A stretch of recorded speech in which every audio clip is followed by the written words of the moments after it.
Hello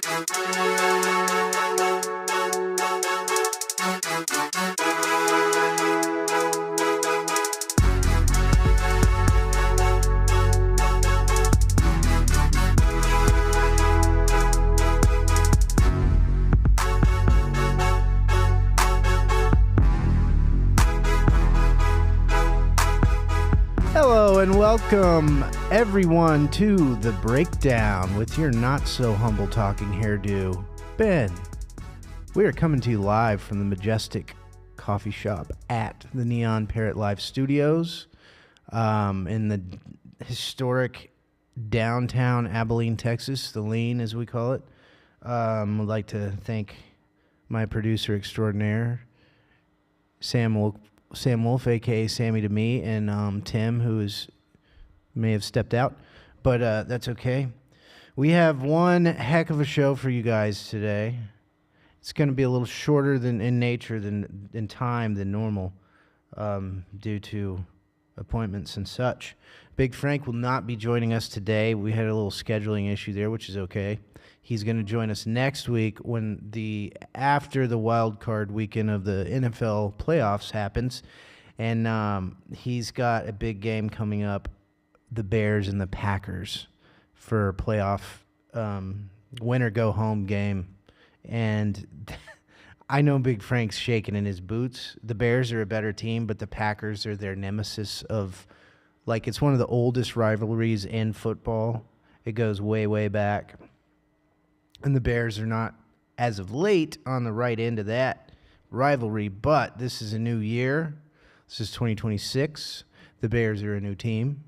The Bears have a new coach, and things are looking upward for Chicago and our friends in Chicago. We have all kinds of things to talk about today. Really enjoyed the New Year podcast with Trav of the Travy Wavy last week. It was really fun. We've got tonight, we have college football playoff, and then I could kind of bang on that a little bit. The college football playoff system is taking forever. One of the teams in the first round, they didn't play for 25 days, and guess what? They lost. So it's very interesting, and this is all about money, as everything is in our world right now. But it's hard to keep up with, and there's only 12 teams in the playoff. But tonight, I digress. Tonight is Miami versus Ole Miss. Ole Miss had their game last weekend it was out of this world. You've got Trinidad Chambliss. What a cool name, especially for a quarterback. The Trinidad Chambliss, the quarterback for for Ole Miss, was a backup at the beginning of the year. The Ole Miss quarterback gets hurt. He gets thrown in and takes them all the way to the college football playoff. What's more interesting about Trinidad is he was playing in a Division II school last year and transferred. So ACU, where we live, is a Division I program now. So that'd be even a smaller school than ACU for those of us that are from Abilene, even a smaller school than that. Let's just say Hardin-Simmons, which is another school down the street that's not Division I. That'd be like this kid coming from there and going to a big-time SEC program, taking them to the playoffs. It's crazy. It's, and the cool thing about sports and football in general is the human element, the backstory of the kids, the people, the young men that are that sometimes actually make history whenever they get their moment. And this kid did. But tonight, I say all that to say this. Tonight, I do not think Ole Miss wins. I think Miami wins, maybe not by a lot, but I think Miami can cover the 3 points because Ole Miss is banged up, beat up. That kid got rocked so many times the other day. And I think Miami takes it tonight. I kind of hope they do because the more Miami wins, the better it looks for Texas A&M's terrible playoff game that they couldn't even score a touchdown in, and makes their season look a little less fraudulent than it kind of has turned out to be.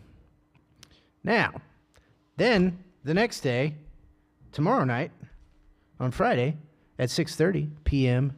Central Standard Time, we have Oregon Ducks versus the Indiana Hoosiers, which the Indiana story, we've talked about it before, is just crazy that, the Hoosiers are a basketball school, they have the best quarterback in the country. They have the best team in the country, and my prediction is that they win the national championship in however many freaking weeks from now that is, but too far away. But Indiana's going to light up Oregon tomorrow. It'll probably be close. That's probably not true. Anyways, okay, so we've got some really cool, interesting stories. We cover the current events sort of around here. We've been covering the new world of the data centers. Let's see, I'll talk about Sid Miller in a moment. I'm going to look at what I sent Sammy earlier. San Angelo residents, this is the second story, Sammy, that I sent you. San Angelo residents voice concerns over proposed data center projects. So, since these projects are just going to, for sure in Texas right now, it is everywhere in the big country is what we call the Abilene and surrounding areas by an hour or two or whatever.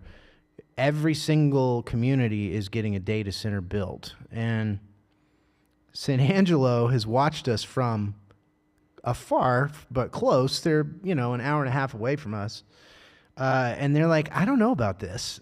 How about you guys do that? And maybe we shouldn't do this, but it's not going to matter, okay? Because we know that it's going to get pushed through regardless of what the citizens want in San Angelo. San Angelo is on the brink of hosting a new large-scale data center, but the proposal has sparked mixed reactions amongst residents. While city leaders tout the potential economic benefits, some community members express concerns about resource allocation. They're fearful that that's going to take away from the community things like power and resources. Another resident highlighted the potential for job creation, especially for local students, saying, I'd be interested in knowing what they're promising as far as employment, especially since we have ACU students here. Maybe that could be positive. Skybox Data Centers, LLC, is in negotiations to purchase approximately 350 acres of land, which, folks, that's tiny comparatively what we're talking about. The ones around here are upwards of 5,000, 10,000 acres. So I would assume that this 350 acres would be the beginning, and then they would just build and build and build like they're doing here. Get this, the San Angelo City Council unanimously approved the negotiations in May 2025. Surprise, surprise. Concerns about water and electricity usage were voiced at a community meeting on December 29th, attended by several city councilmen. I mean, this is just the same old story. And I think it was last week or the show before, I can't remember, but I was like, when am I going to stop talking about this? And I don't know. I know that it brings out beyond concern. It's Travis and I talked about last week. It's really, when you feel like the canary in the coal mine, and you slowly but surely, you have these residents of San Angelo. They're like, I don't know about this. Well, guess what, folks? It's happening. And there's nothing you can do about it because your leaders have sold you out like they did to us here in Abilene, Texas. And you can all kiss my ass, city council members. And maybe not you guys. Some of you guys. Anyway, so this, but the people, our city manager, formerly known as, and all the people are state representatives from Stan Lambert to all these other people. You can kiss my ass because you sold us out.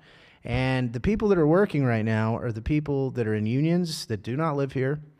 And the truck drivers, all these trucks are from Pennsylvania and everywhere else. It's great for some people. So my data center rant for the day, I will close by saying that And this is a shot because this is my platform and I'm allowed to take shots until Sam turns off the microphone. And it's not really rude. It's just what I see as a point of fact. So if you are pro data center infrastructure, you are in fact a MAGA Trump supporter, whether you voted for him or not, because that is the person and the administration that is allowing all this to happen and cutting loose the purse strings to this new infrastructure, and also making sure that our state cannot protect us and regulate these things for the foreseeable future. And I can go on with facts about that. And I'm not going to. You can look for it yourself. I want to keep the show interesting. But I just wanted you to all know, whether you voted for the current administration or not, if you are pro data center and AI, you are pro Trump. And that is your guy, because he is the one making all of this happen for you. So I just wanted to make that clear. And I'm not saying that's bad or good. Well, you know what I feel about the data center stuff, obviously. But I just want you all to know that that's your guy. And I want you to be happy with that. Now, as I go down that rabbit hole, we have, Minnesota is an interesting place right now. We have, beyond the data center things, I don't know if they've got those going on yet, but I'm just going to touch on this for a moment because it's interesting, and I think it's going to open up a complete, if it's allowed, I think that the Somali immigrant fraud through all these child care facilities that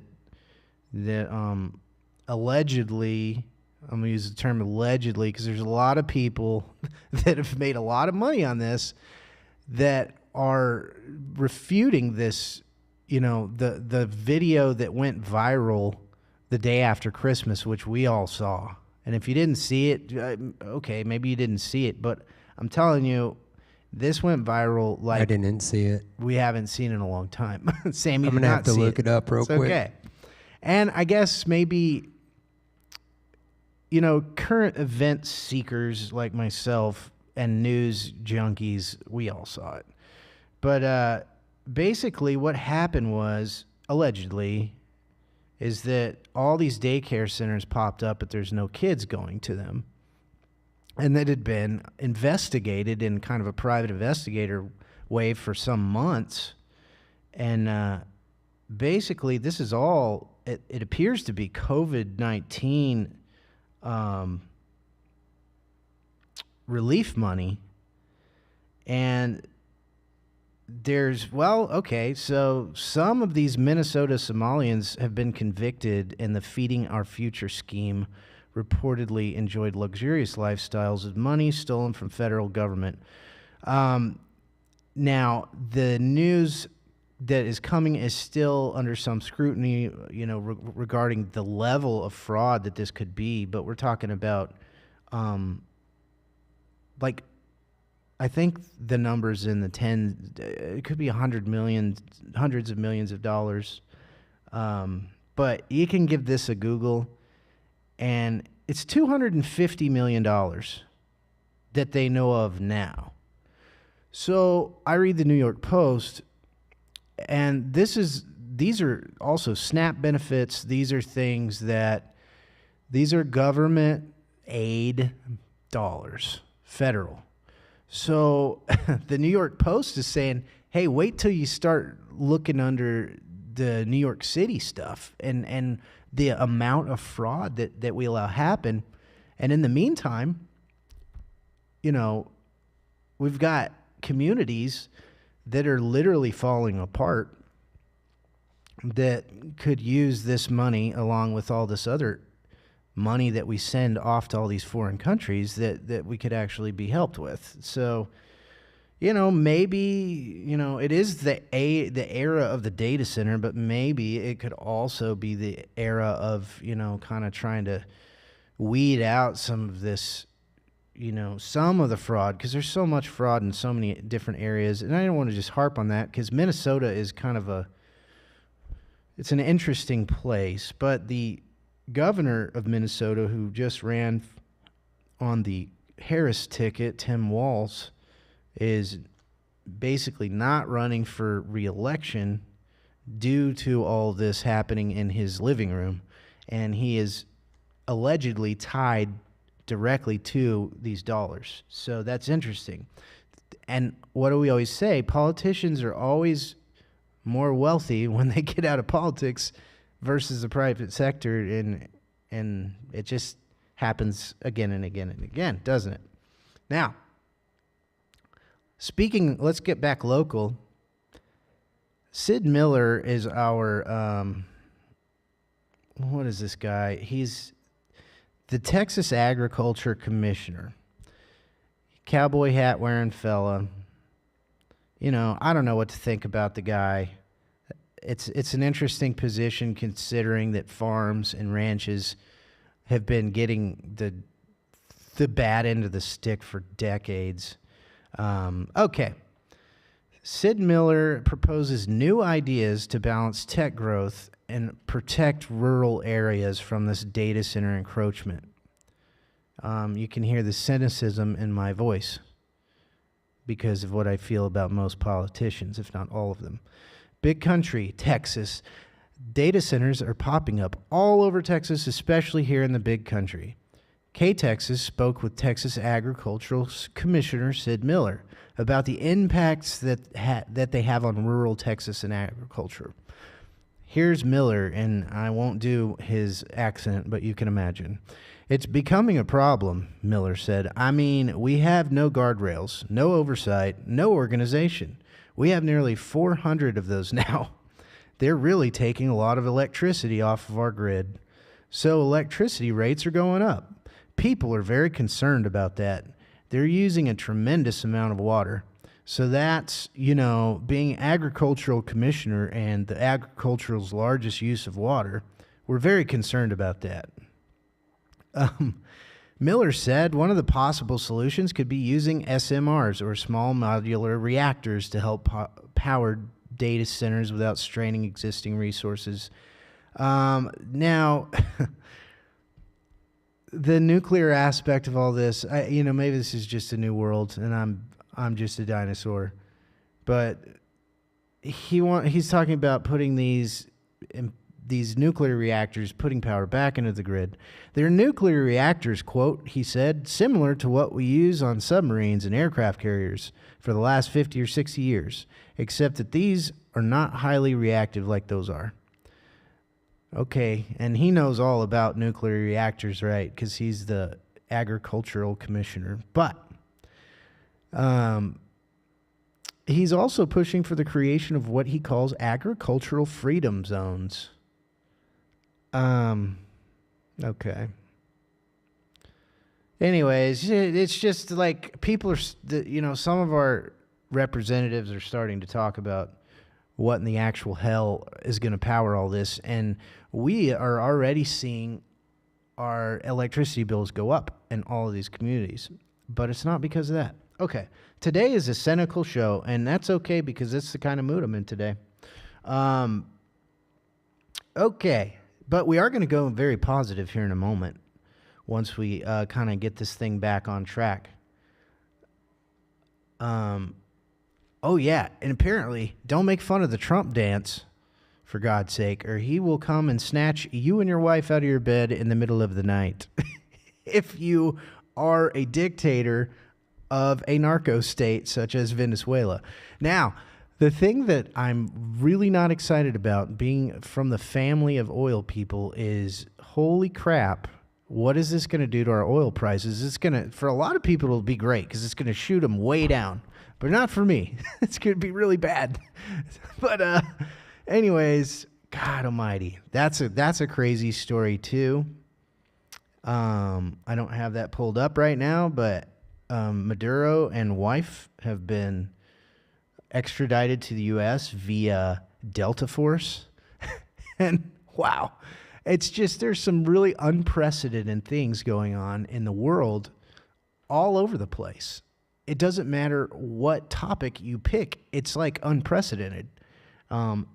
We're the most regulating. We love regulating everything except for apparently the new massive infrastructure. And I can't remember a time where we just went and, in the middle of the night, snatched up a country's leader. That's pretty wild. I don't even know what to think about it. I know that there's lots of those people that we should snatch up. How do you pick which one is the one right now? But I guess for whatever reason, that's what we did. And that is just something else. That is wild. So the Wall Street Journal has been all over the place lately. They just do such a great job. I can't get enough of it. There's some interesting where the investors' predictions for AI in 2026. This is interesting. What I got, I'm not going to read a bunch of this like I have been doing this whole show. However, what they're thinking, this is the AI startups do or die moment for them, and what they're thinking that 2026 will be different is the way that AI operates. And I'm saying "and" a lot. Excuse me. I'm trying to find my spot. Wish I could find this. Consumer AI becomes transactional.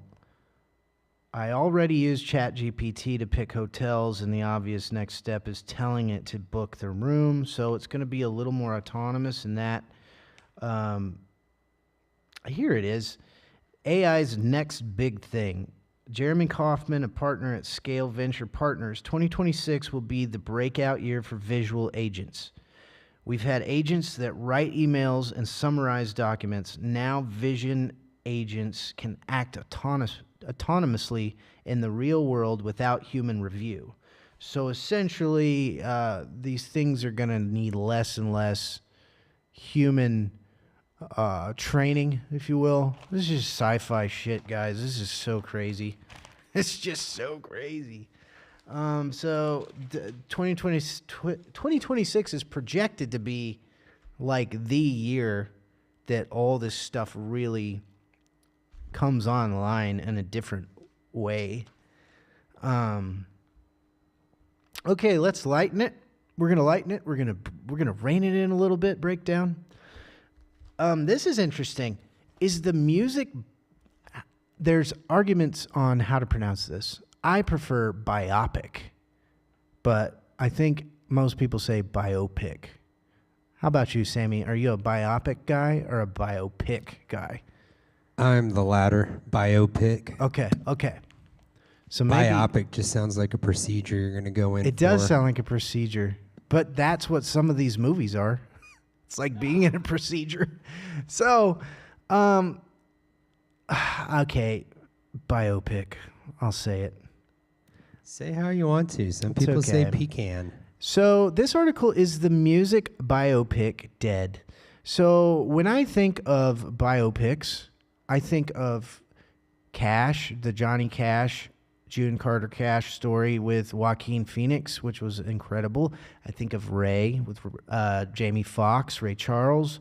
I think of... Okay, so now that's where we're going into the Dylan and this new Bruce Springsteen. They're saying that... So the difference in the way we used to do biopics in the movies is it was the story of this person's life, this character, this human. Generally speaking, this is kind of on the music level. Well, a lot of these guys that are still alive, such as Bob Dylan and Bruce Springsteen, they have something to say about these movies. And they're making these movies just about a section of this musician's life. And it's not giving us the full story. And, here again, maybe I'm becoming like the dinosaurs here in every way. But, I mean, I saw the Springsteen biopic, and it has Jeremy Allen White, who's the guy from The Bear, great actor. He did a good job. But this is basically just Springsteen's life as he's working on the album Nebraska. And it's like this. So I don't know. It's almost like our society has such a short attention span that it's even as it comes to movies and such about these characters in our lives of music and other sorts of fame, I prefer the old way. It's like the Dylan movie. I didn't hate it because I like these actors. Timothée Chalamet has proven to be a heavy hitter, and I think he's a great actor. But I didn't like the movie. I didn't think it was. It's just they just take a little snippet and they throw it at you, and that is so like the way that we live these days with social media and artificial intelligence and the rest. Okay, so is the music biopic dead? I don't think it's dead. I think they're going to keep doing this. But as far as for people like myself, I think maybe so. I think I'm not probably going to invest my time in that again if it's not going to give me a little bit more meat, Okay, best article I've read so far this year, 2026, is your key survival skill for 2026 is called critical ignoring, something that I'm not doing very well with right now. But so in an age of endless low-quality information, it is time to fight our instinct to seek out and absorb all we can. And this takes practice. This is, I'm going to read a little bit, and then I'm going to close the show down because I got to get out of here. This is the intro here. If social media were a literal ecosystem, it would be about as healthy as Cleveland's Cuyahoga River in the 1960s. When it was so polluted, it repeatedly caught fire.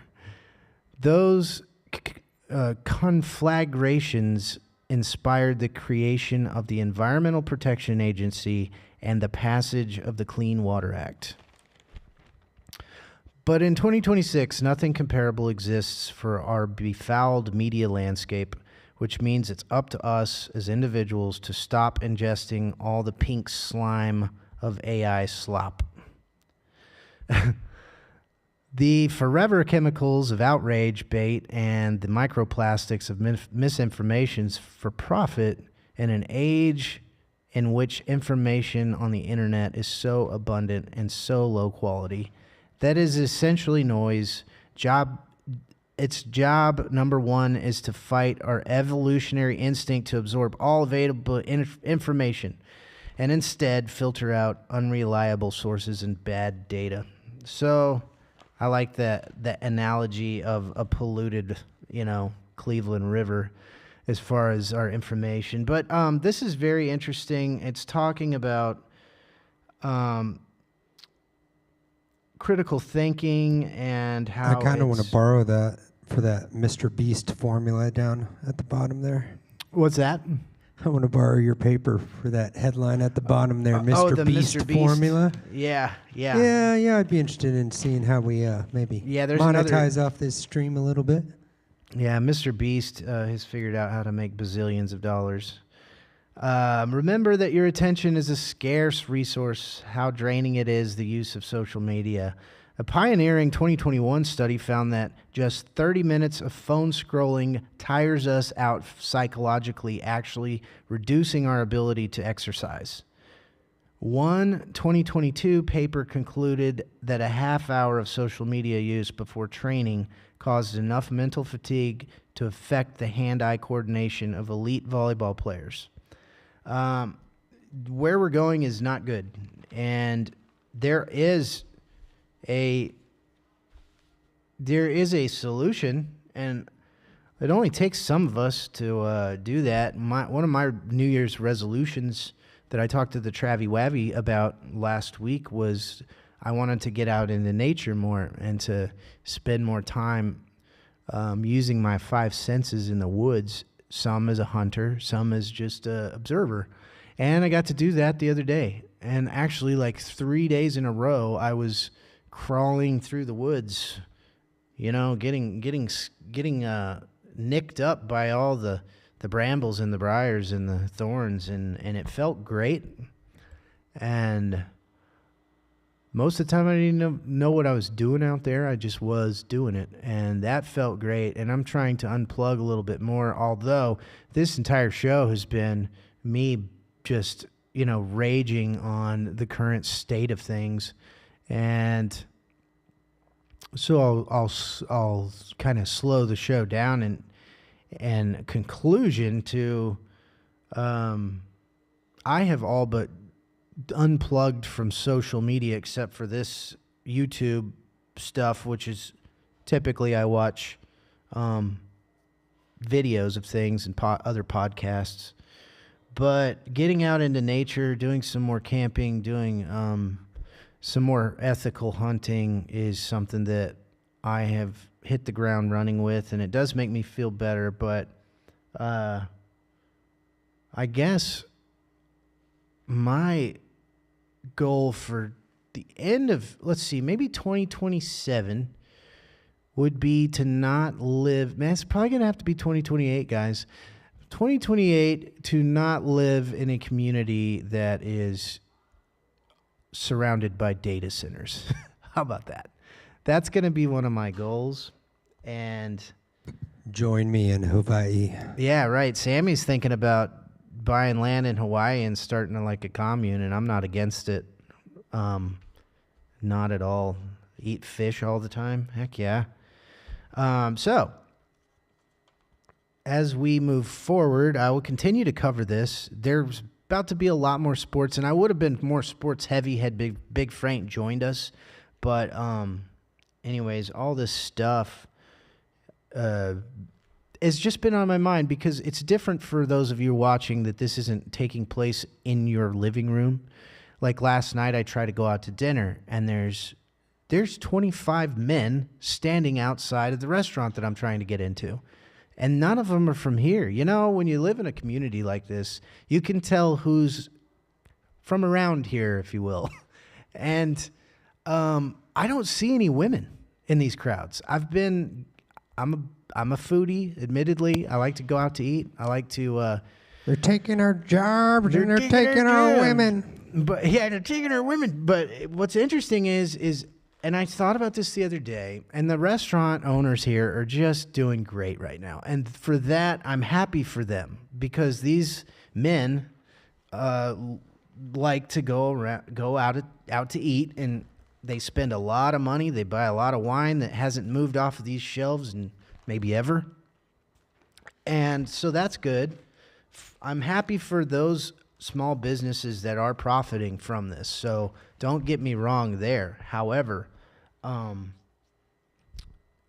it's interesting that I don't see any women. And these aren't the blue collar guys. These are the heavy hitters of these companies, OpenAI and whoever else. But I gotta get through 30 dudes smoking cigars and vaping outside my little humble pizza joint. And so anyways, here's the progress. Here's to the breakdown. Travie Wavy show looked great. I kind of walked in late. The show before mine, that looked very interesting. But I will be back next week with a lot more sports and some current events. We'll see what takes place between now and then. And my apologies for the show kind of being a little bit negative, but because it's a little overwhelming when you really, each week that goes by, something else happens, and something else another rug gets pulled under ordinary citizens of these communities. So that's what I wanted to kind of shed some light on. And there is a gentleman with the last name, I think it's Riley Rodriguez. He's running against one of these state representative spots, and he's a Democrat, and he is from Abilene, Texas. And his one question, his only thing he's running on is, what are we doing here with all this stuff? And he's the only one. So, and you know, I'm a libertarian. Admittedly, I don't typically like either party very much. I like people that just have outlandish, outrageous ideas of freedom and unchecked liberty. But anyways, I'm going to try to have him on my show. I've encouraged Trav to have this fella on his show. Maybe we can reach out to him and see what he has to say. But anyways, I would like to thank my technical producer extraordinaire, Sam Wolf, a.k.a. Sammy to Me. Go Indiana tomorrow, and I think Miami tonight. And we've got women's college basketball really kicking off, and you know what happens come end of the wintertime, we get into that. But come to the Majestic Coffee Shop and get yourself some Onyx coffee. It's lovely. And we are coming to you live from the Neon Parrot Live studios in historic Abilene, Texas, home of the railroads and the AI data centers. And we will catch you guys next week. Have a lovely day. Thanks for joining me on the breakdown. And we're out of here.